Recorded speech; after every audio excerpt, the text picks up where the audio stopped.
Bem-vindos! Hoje estaremos concluindo o nosso estudo sobre o comportamento humano nas organizações.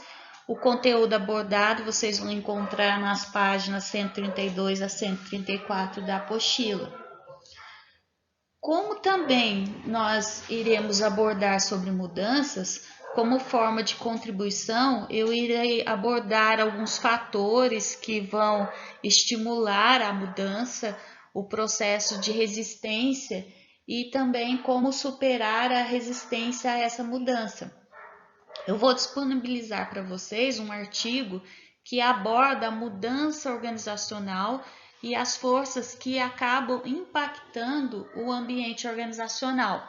Algumas coisas que eu vou falar que estão na apresentação não estão na apostila, mas é uma forma de contribuir na compreensão de vocês. Após vocês assistirem à apresentação, peço que vocês leiam o artigo e percebam que essas organizações, as organizações contemporâneas, elas enfrentam um ambiente cada vez mais ativo e também volátil, né? Que são aquelas mudanças, né, que vão acontecendo.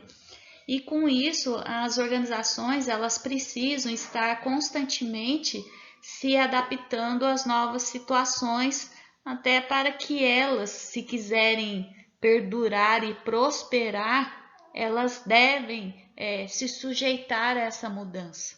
Elas devem aceitar as mudanças.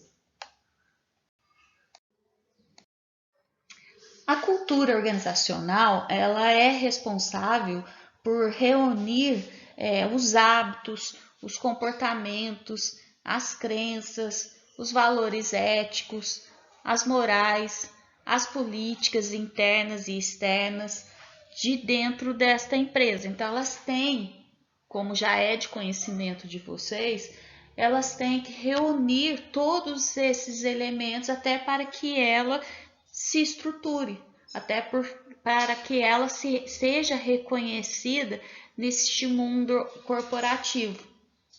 Uma boa cultura, ela pode acabar motivando os funcionários a ajudá-los a crescer junto com os empreendimentos.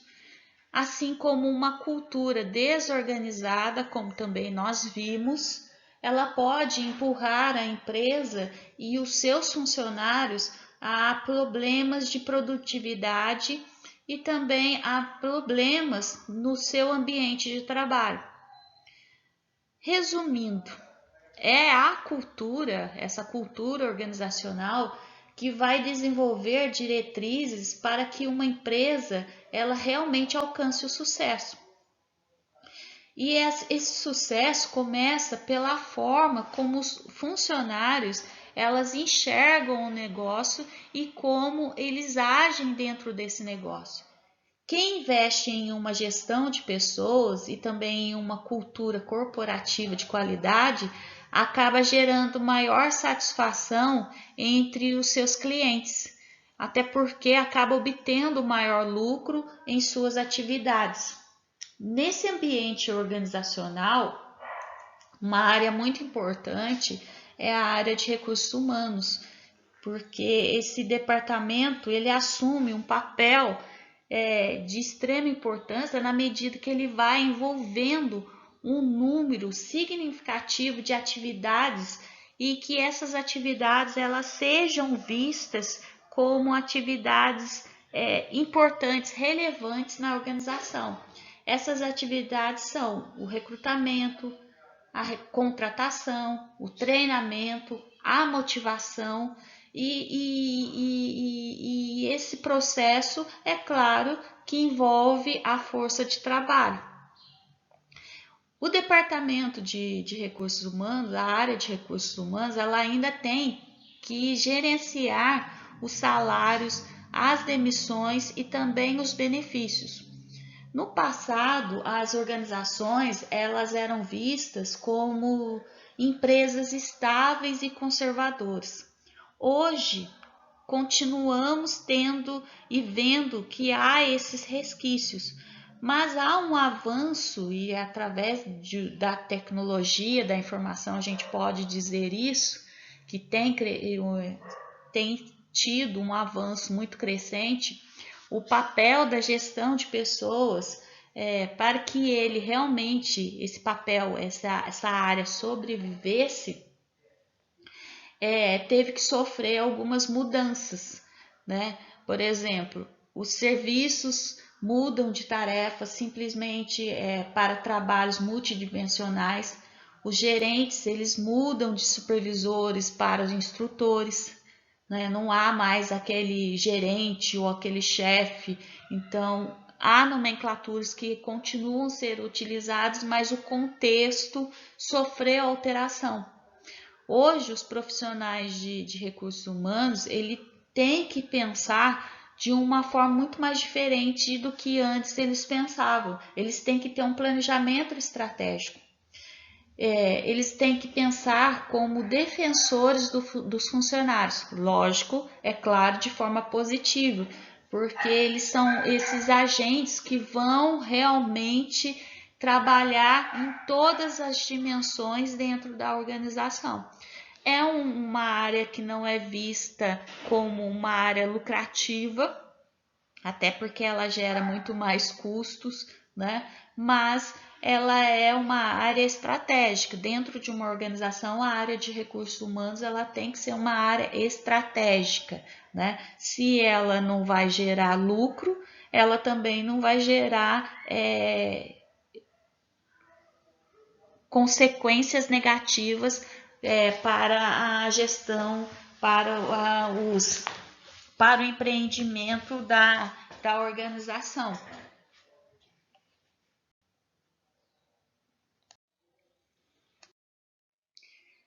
Muito se fala sobre a cultura organizacional, mas muitas pessoas elas não sabem definir até com uma certa exatidão o que esta expressão significa, o que é cultura organizacional, quais são os seus impactos.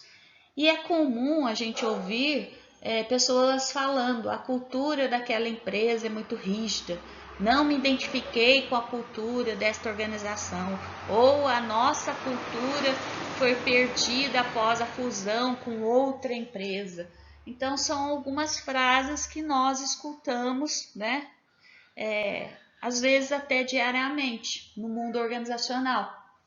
A cultura, em seu sentido até um pouco antropológico, ela diz respeito a valores, crenças, hábitos, costumes, valores éticos e morais que vão sendo adquiridos pelo indivíduo, pelo ser humano, como sendo integrante de uma sociedade. Neste contexto, no contexto organizacional, é até importante destacar que ao longo do tempo a cultura ela vai sofrendo mudanças. Alguns traços vão se perdendo, outros vão tomando o lugar desses traços perdidos. E com isso a gente pode afirmar que a cultura organizacional ela é o jeito de ser e fazer de uma organização. Como é essa organização? Como ela faz os seus negócios? Como ela se mantém na sociedade?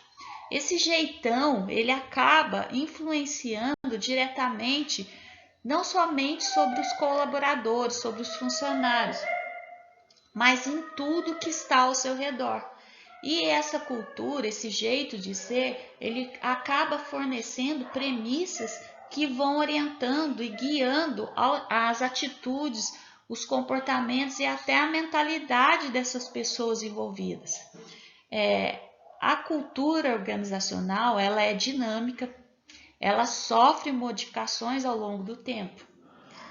Por exemplo, para vocês entenderem melhor, a influência que a cultura organizacional exerce sobre a tomada de decisão e sobre as mudanças organizacionais impacta tanto de forma direta quem está dentro da organização como fora dela.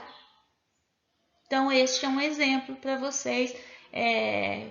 Por exemplo, essa pandemia. Estamos vendo empresas que estão demitindo, né? Novamente, o mesmo exemplo, até para reforçar, estão demitindo seus funcionários. E isso está impactando não somente os seus funcionários, mas também as suas famílias, a comunidade em que esta empresa está inserida. Um outro fator que é importante a ser destacado, que é a produtividade e a qualidade. Essa produtividade e qualidade, ela encoraja os funcionários a serem produtivos. Então, isso é um fator que acaba impactando também sobre as pessoas que estão inseridas na organização. Em relação à inovação, ela é resultado do estímulo que ela dá à criatividade.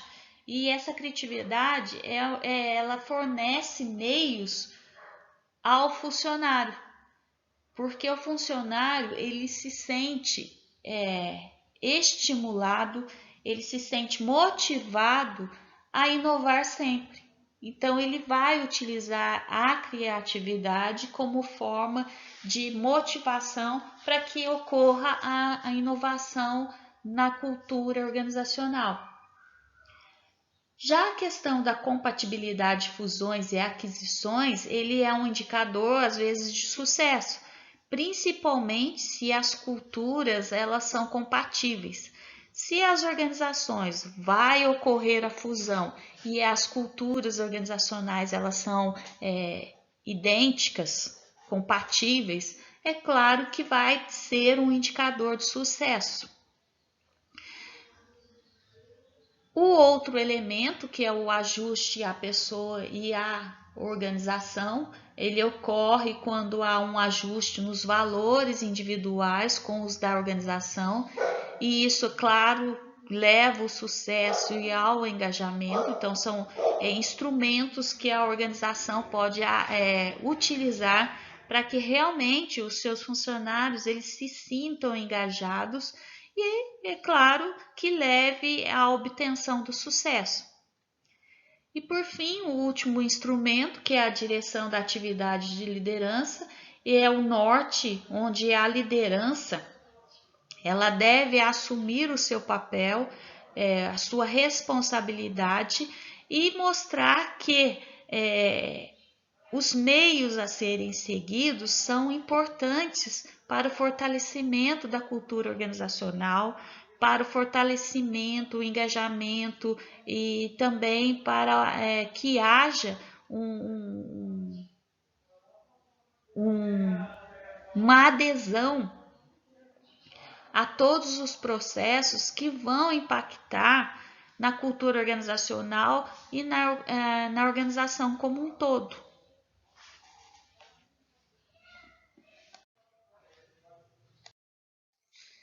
Vocês estão habituados, né, a escutar, até porque sempre estamos falando de mudanças, tanto as que sofremos como seres humanos, quanto as organizações. As organizações também, de uma certa forma, acabam nos impactando.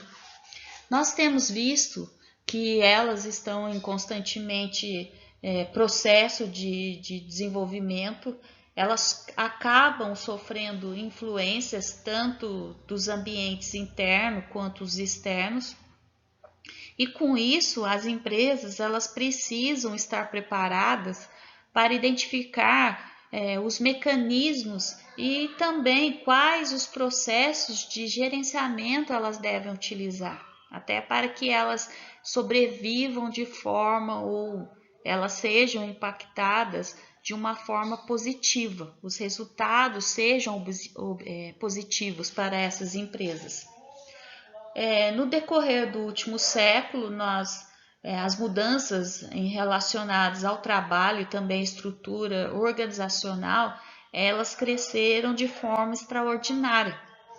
E essas mudanças são provenientes da necessidade dessas organizações a se manterem competitivas em um mundo globalizado como o de hoje.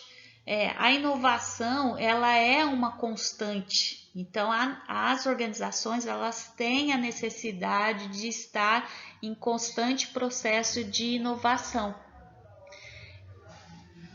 É importante que vocês tenham a consciência que qualquer transformação, seja ela de natureza estrutural, estratégica, cultural, tecnológica, humana ou qualquer outro componente, percebam que essa mudança ela é capaz de gerar impactos em todas as partes na organização.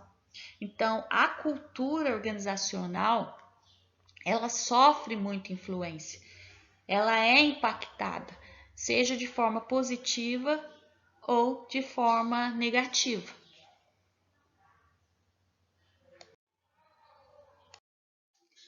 Antes de falarmos sobre a atuação de gestores, eu vou dar ênfase sobre a cultura organizacional e a gestão de pessoas.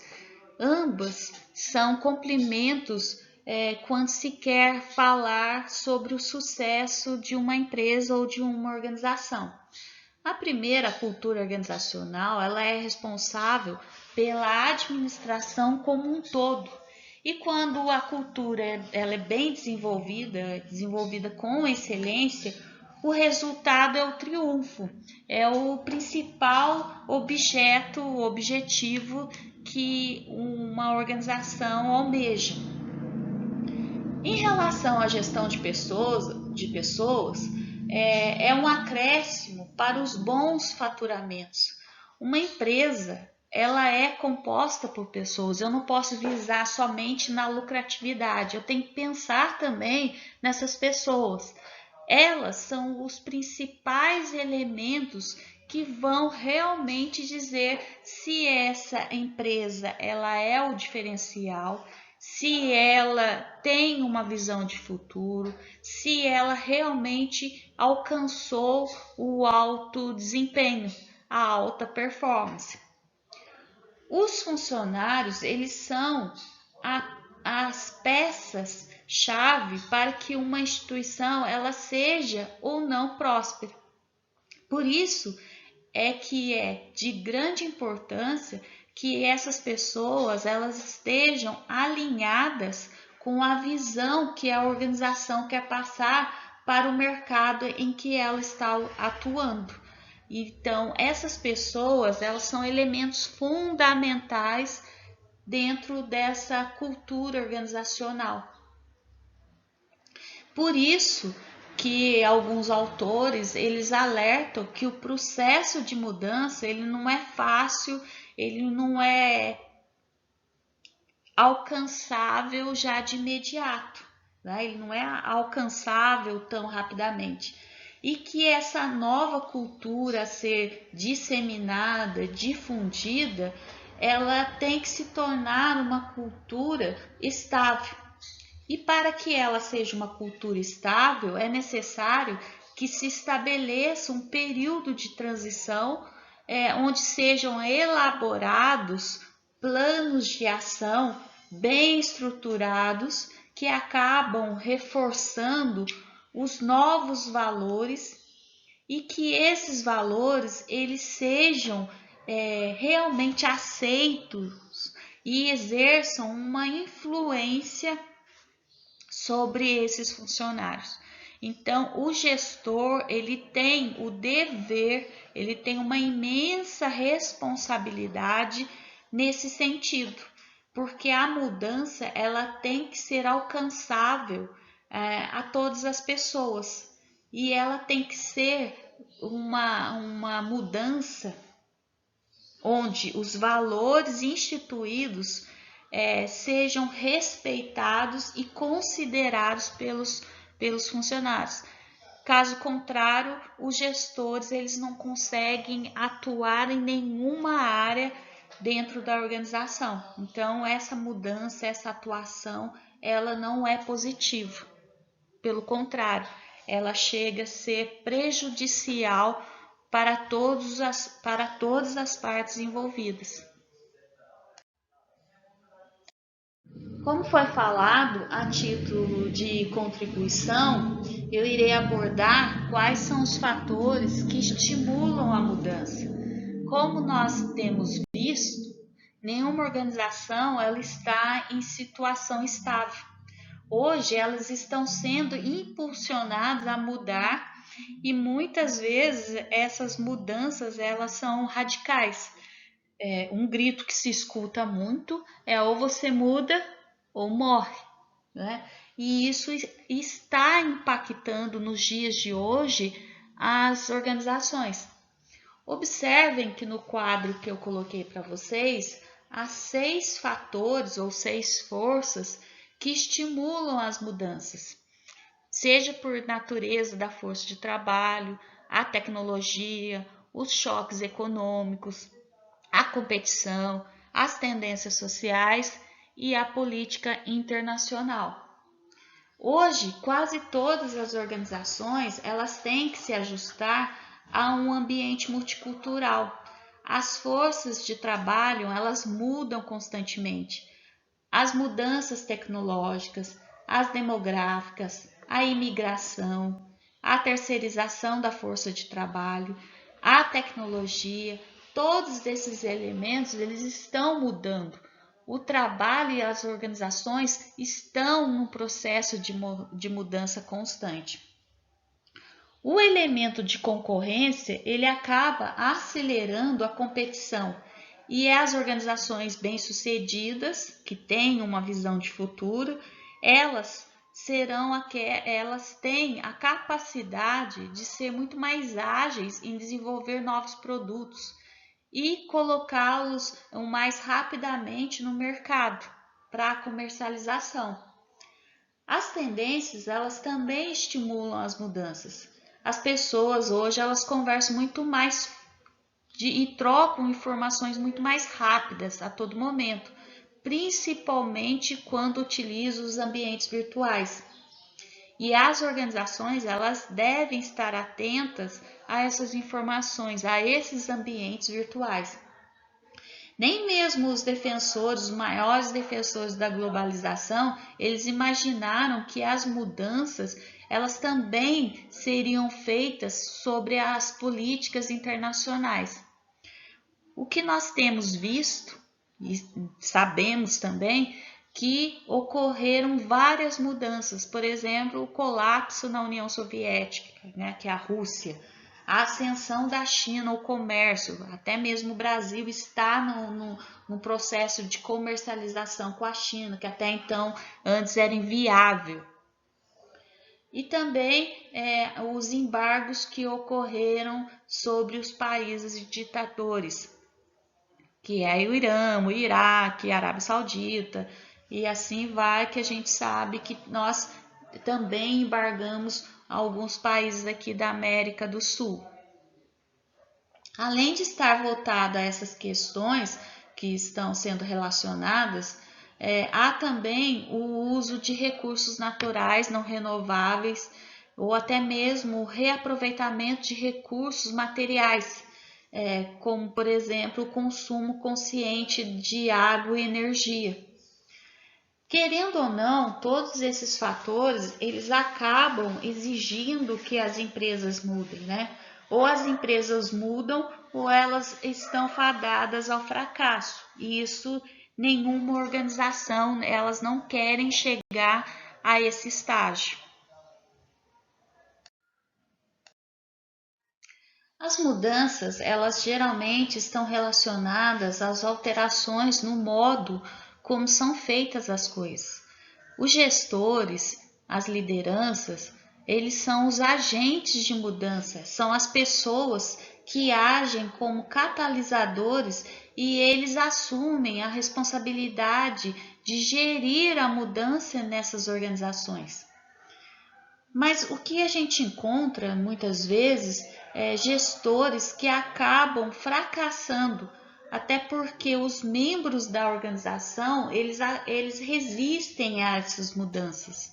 É interessante que o nosso ego ele é frágil e muitas vezes vemos que a mudança ela não é algo positivo, mas sim como algo que nos ameaça. Algumas pesquisas já mostraram que mesmo quando os funcionários eles são informados sobre a necessidade de mudanças, eles se apegam a qualquer informação, qualquer dado que eles encontram e eles o utilizam como resposta para que não haja essa mudança dentro da organização. Eles citam que eles estão bem, estão fazendo o trabalho muito bem e que não há necessidade, que eles não precisam que ocorram essa mudança. É como se escutasse aquela frase a todo momento: time que está ganhando não se mexe. E essa frase, ela retrata bem esse posicionamento dado por esses funcionários, principalmente no que diz respeito às mudanças. Mas a resistência à mudança, ela nunca parece padronizada, não é sempre formatada do jeito que a gente pensa, né? Ela pode ser apresentada de uma forma aberta, implícita, imediata ou protelada. Todos esses elementos que eu estou apresentando a vocês são comportamentos. Então, é mais fácil o gestor lidar com a resistência quando ela é aberta, imediata, a ação é imediata, até porque as reações elas são já de momento, do que algo que está implícito ou protelado. Como, por exemplo, se a reação ela é imediata e aberta, ela pode, por exemplo, ocorrer quando há protestos. Então, ou quando há uma diminuição do ritmo de trabalho, ou quando pode ocorrer uma ameaça de greve. Então, a reação ela foi tão imediata que o gestor ele consegue administrar essa situação, porque é algo que já vai acontecer no momento ou que ele ficou sabendo e ele consegue administrar essa situação de uma forma eficaz. Mas se a resistência ela é implícita ou protelada, as ações reativas elas são muito mais sutis. E esse é o grande desafio do gestor, porque fica muito mais difícil dele identificar a situação e fica muito mais complexo dele buscar uma solução, uma resolução eficaz. Por exemplo, ele tem, quando há uma resistência, quando ocorre uma perda de lealdade à organização ou quando o funcionário ele fica desmotivado no trabalho. Essa desmotivação acaba resultando em absenteísmo, que são são várias apresentações de atestados médicos e às vezes essa ausência no trabalho acaba sendo estendida, essa ausência acaba sendo estendida não somente por dias, mas meses ou até mesmo em anos. Então é uma mão de obra em que o gestor ele não pode contar. Então isso é uma ação, é uma apresentação de resistência que o funcionário mostra, adquire. Há duas fontes categorizadas nesse sentido: as individuais e as organizacionais. As individuais, elas residem em características humanas como percepção, personalidade e necessidades. Já as fontes organizacionais, que são as fontes de resistência à mudança, residem na própria estrutura da organização. Então percebam que essas mudanças, elas acabam influenciando. E dentro dessas influências de resistências, nós temos as individuais, que envolvem os hábitos, a segurança, os fatores econômicos, o medo do desconhecido, o processamento eletivo das informações, e As fontes organizacionais, nós temos uma inércia estrutural, onde as pessoas têm uma resistência de realmente aceitar uma mudança, ou seja, o meu quadrado está bom, está marcado, então não tem que mudar. O foco é limitado de mudança, não há necessidade de mudar em nada.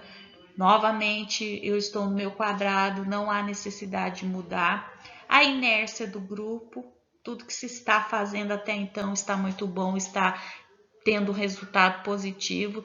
Isso sob a percepção do grupo. A ameaça à especialização, não tem necessidade de me especializar, até então tudo que eu já fiz até hoje está sendo produtivo, está sendo eficaz. E também a ameaça às realizações de poder estabelecida. A todo momento, essas fontes elas estão desafiando o poder da organização. Para superar a resistência às mudanças, nós podemos citar 8 táticas que podem ajudar os agentes de mudança, ou seja, os gestores, a lidar com essa resistência. A primeira, a educação e a comunicação.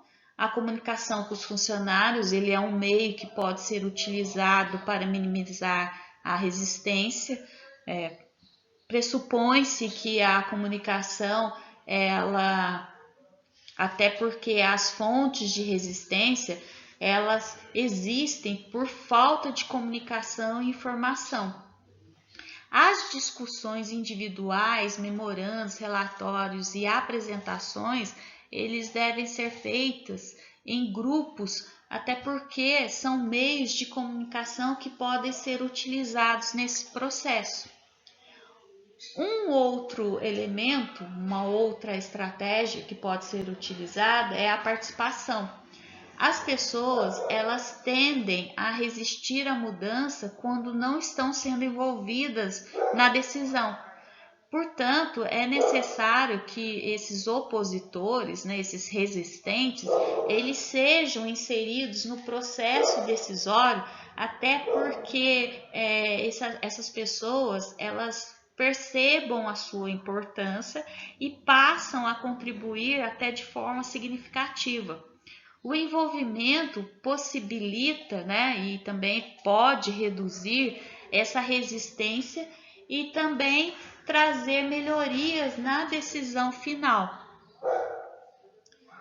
Uma outra estratégia é a facilitação, os esforços apoiadores, eles devem ser utilizados pelos agentes de mudança. A intenção é realmente reduzir a resistência.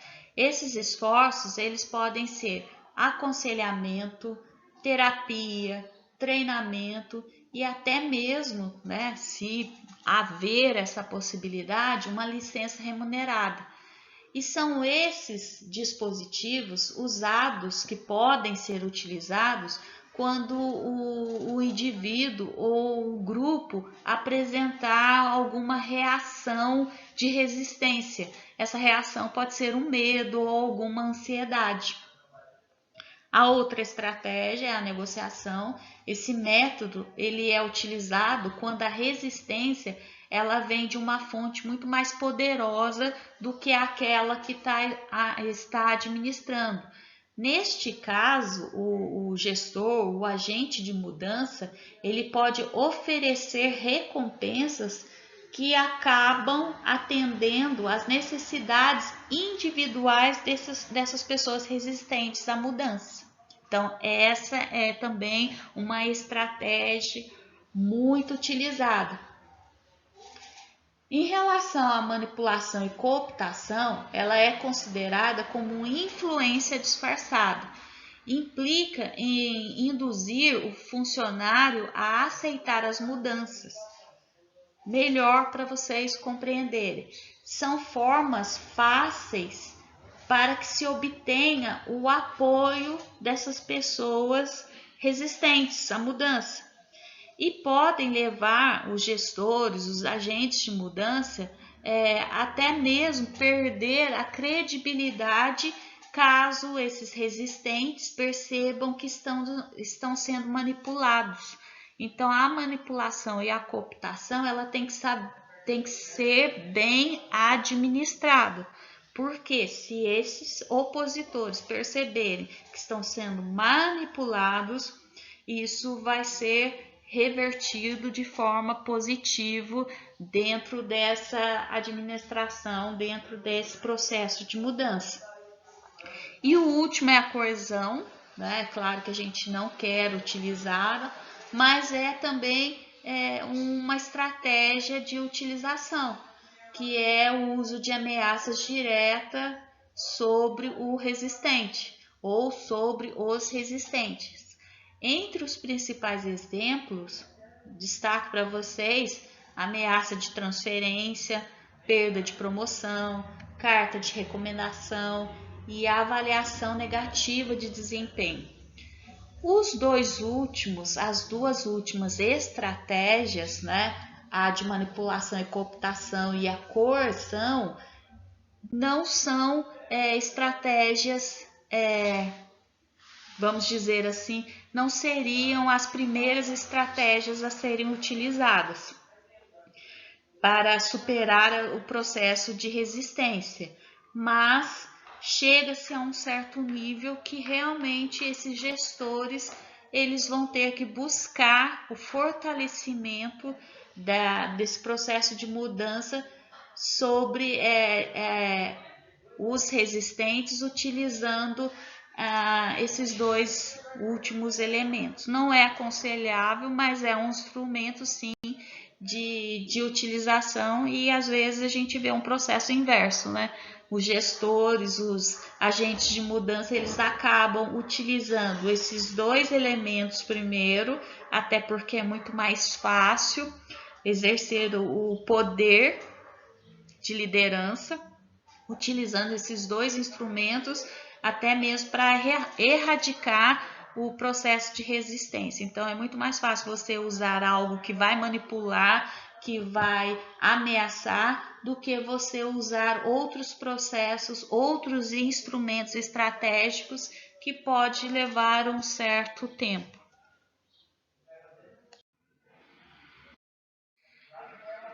Podemos definir a gestão de mudanças como um conjunto de técnicas e ferramentas que tenham a finalidade de gerenciar o lado humano da mudança e também o objetivo de reduzir o impacto das novas práticas organizacionais nas pessoas, até mesmo para que os resultados eles sejam alcançados com uma eficácia, né? A alta performance, o alto desempenho. Um processo de mudança organizacional, ele precisa estar bem estruturado para que o gerenciamento da implantação, a implantação desse processo de mudança, ele seja bem sucedido.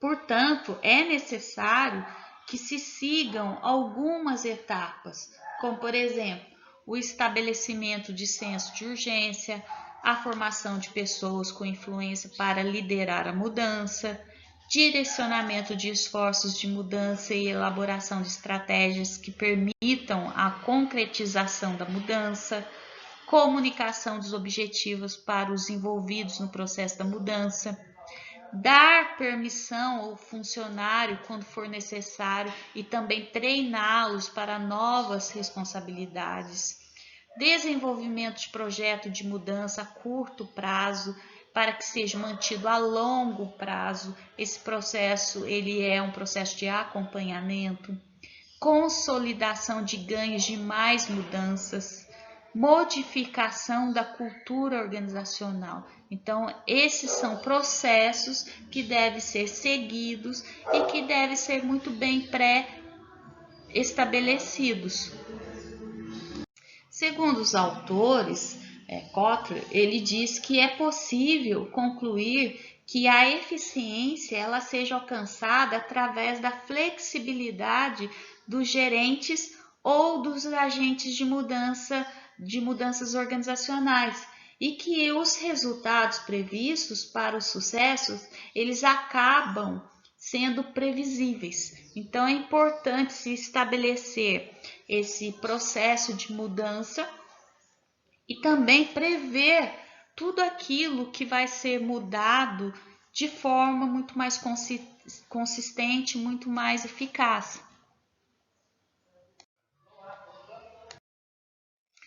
Para que os programas de mudanças organizacionais sejam implantados com sucesso, não basta apenas realizar mudanças no ambiente de trabalho.